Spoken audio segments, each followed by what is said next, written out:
Okay, for this video, I'm going to answer some of the questions that have come up underneath some of the other videos that I've made.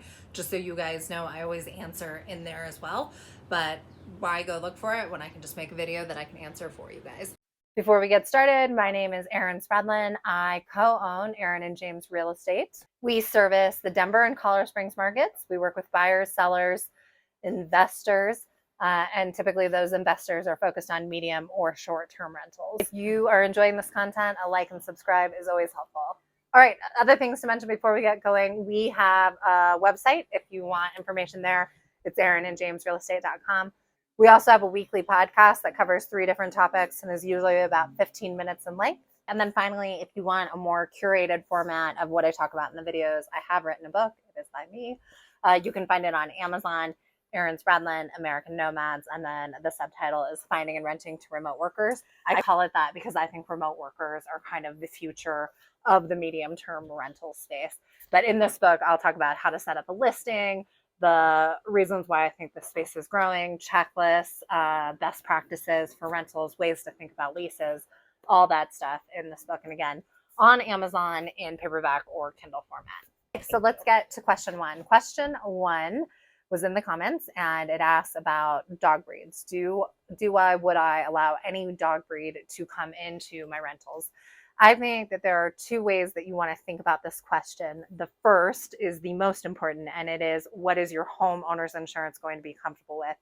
The last thing you want to do is have an issue with an overly aggressive dog in your house with one of the tenants and then be liable and not covered exactly. So I know that German Shepherds and Huskies are often flagged by homeowners insurance, but I think it's one of those things where you need to just reach out and ask your homeowners insurance, what breeds, what if any breeds are a problem, what can I do about it, what does the insurance look like with that, I'm going to be renting this space, is it a problem if the tenants come in? My thing with insurance is always be very, very transparent and honest with them about what you're trying to do, because there's no point in having insurance lying to them. They will find out and then you won't be covered.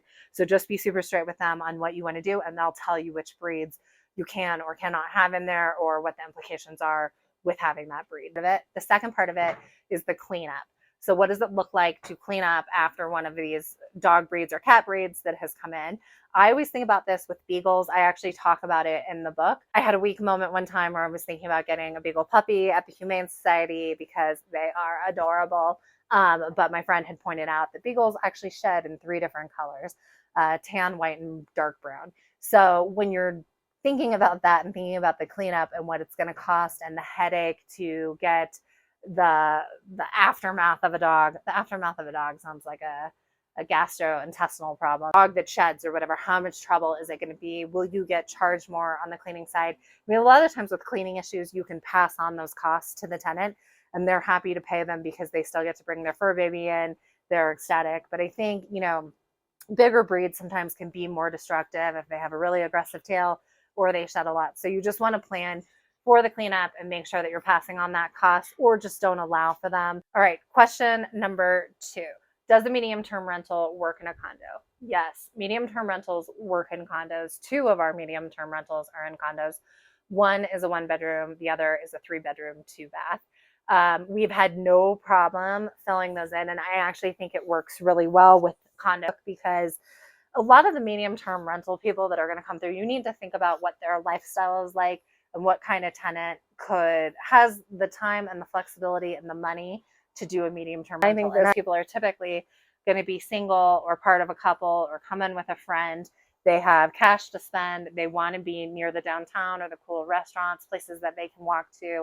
They potentially have an animal that they're going to bring with them, but they're most likely not going to bring a kid. And they also might like some of the amenities that a condo comes with, for instance, a gym or a pool. So in that way, I think condos are great, and they have been great for us. We've had no trouble keeping condos rented out.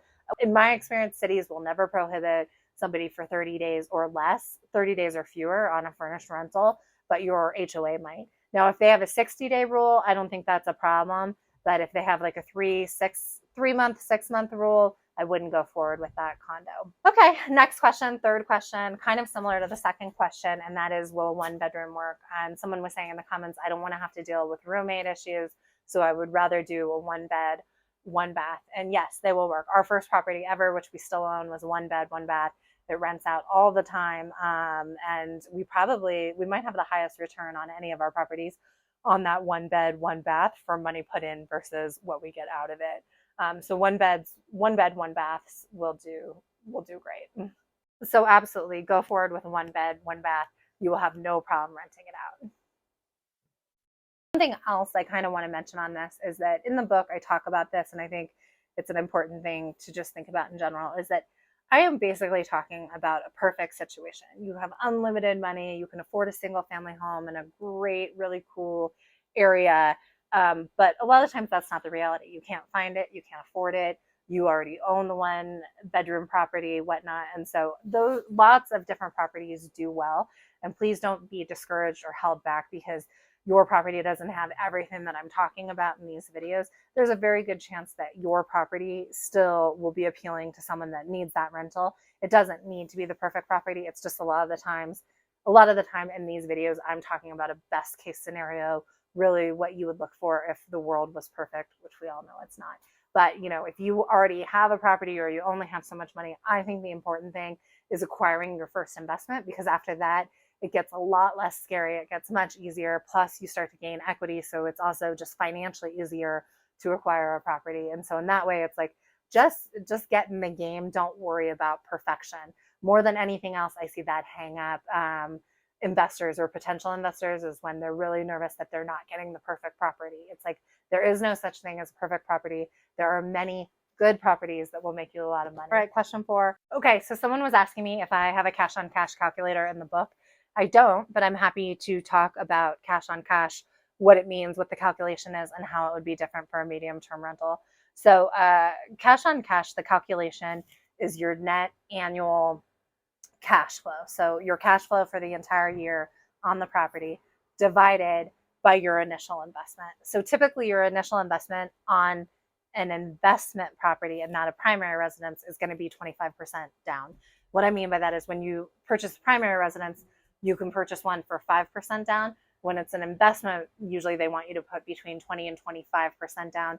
Sometimes you can do it with 10%. We're not going to talk about that here. Let's just assume it's 25%. So again, it's going to be your annual cash flow divided by that 25% that you put down to acquire the property. That is how you would do cash on cash for a long-term rental, because you're not furnishing it or anything. For a short-term or a medium-term rental, it's going to be your annual cash flow divided by that 25% that you put down to acquire the property plus the cost of furnishing the property. So that is how the calculation changes when it's a short or a midterm. So the short and midterm piece are going to have the same cash on cash investment, the way that it's set up. It's a little bit different than the long term because you're not furnishing it. I always recommend to my clients that if you find a property and it's really stylishly decorated and the furniture works and it looks really cool, try and buy the furniture from the seller if at all possible. And the reason for that is because furniture has a terrible resale value. The seller might be going somewhere else, and if they have style, they might be excited to furnish that place in a particular way, so they might be more apt to give it up. You are quicker to hit the ground running if the furniture already exists, it already fits the space, and again, you're acquiring it cheaply, and it has a terrible resale value. So it's a good way to pick up furniture without having to pay a bunch for it. Okay, question number 5. Why don't I talk about traveling nurses more? My dog Monday wanted to join me for this segment. She has strong feelings about traveling nurses. I do like traveling nurses, and a number of our tenants have been traveling nurses. I tend to talk about them less because they're a demographic that is already top of mind for a lot of people. So a lot of people that are going to come into the medium-term rental space, that furnished day rental for 30 days or more, they're already thinking about medical professionals and traveling nurses. A lot of them have been introduced to the space through people talking about traveling nurses. So I guess in some ways, I just assume that it's already assumed that you would go after where there's all these other demographics that are really good and have a lot of money to pay that you should also be thinking about. And just quickly, a few of them, I mean, college students, I've talked about that. They come out of the dorm, they're attached to their parents a lot of times, so you can put a deposit, also have a cosigner that has credit and responsibility in the background, but they come out of the dorms and they don't have furniture. People that are thinking about getting divorced but not ready to pull the plug, sometimes they want a month to 6 months off to kind of work things out or see if it makes sense. people that move to a new city that know they want to live in the city, but they're not sure what part of the city they want to live in yet. Sometimes they'll want your furnished rental. And then finally, remote workers. I mean, literally, the book is named Remote Workers for a reason. And the reason why it's called Remote Workers is because of COVID, we started to see a lot more remote work being adopted and accepted by businesses, some businesses and some industries. We're still seeing some pushback, but that expansion is happening a lot. We think it's going to happen more and more in the future. And I just tend to think people that are not geographically tied to their jobs, that don't have kids yet, are going to want to travel and try different cities or locations or countries. And they're going to want to try it for more than a week because they can. They don't have this limitation on their vacation time. They can see what it's like to live somewhere for 1 or 2 months. And so that's why I think remote workers are such an important demographic to be looking at and be thinking about in the future. Okay, someone wanted to know why we don't use the background check on Furnished Finder. I have no feelings about this. If you have used the background check on Furnished Finder and you like it, please let us know. I'm very curious about people's experience with that and very interested. I just tend to use Zillow because it's what I was introduced to. I find it easy to use. It's not too expensive. I think one advantage to the tenant with using Zillow is that, you know, they pay the one time with Zillow, and then if you, for some reason, don't choose them, you decide to move on, they have the Zillow background and credit check, and they can use that many different places. And that might be true on Furnished Finder as well. I don't know. But even if they're allowed to do that with Furnished Finder, maybe people won't be as familiar with that platform. They might have to pay for another credit check, basically. The question that you guys didn't ask that I think is an important thing to know, at least in Colorado real estate, and it is important to check because it's not consistent state to state. I know in Texas, this is not true. But in Colorado, we have very, very favorable rights towards buyers. So buyers can get out of the contract multiple times and retain their earnest money. Sellers can't. Once sellers go under contract, it's really hard for them to get out. In fact, they can't get out. It's like if you are a buyer and you miss a deadline, you are then out of contract, and the seller can say, I'm not going to put you back in contract. Or they could also try and annoy you during inspection and say, I'm not going to do anything, with the hopes that you'll pull out if for some reason the seller has cold feet. But the seller really can't pull out, whereas the buyer can. The reason why I mention this is because I've always been shocked when I meet clients and they think when you put in the earnest money, it's just gone. Well, in Colorado, through your inspection deadlines, you can pull out and retain your earnest money for any reason. It's a unilateral decision. So your earnest money really isn't in jeopardy during that time. After that time, it is. But in the beginning, it's not. And that's a good thing to know because you can aggressively put in offers, do your due diligence. You have time to do the inspection on the property and find out if anything's wrong, and then decide if you want to move forward. And if you don't, you can get out and retain that earnest money. So that's a powerful tool in Colorado, and it's something that our clients definitely use. All right, if you enjoyed this content, again, a like and subscribe is awesome. Much appreciated. I really enjoy doing these. I really appreciate anyone that's watching or consuming this content. It means a lot to us.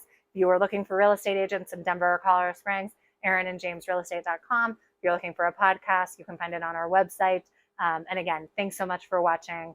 We will see you again soon.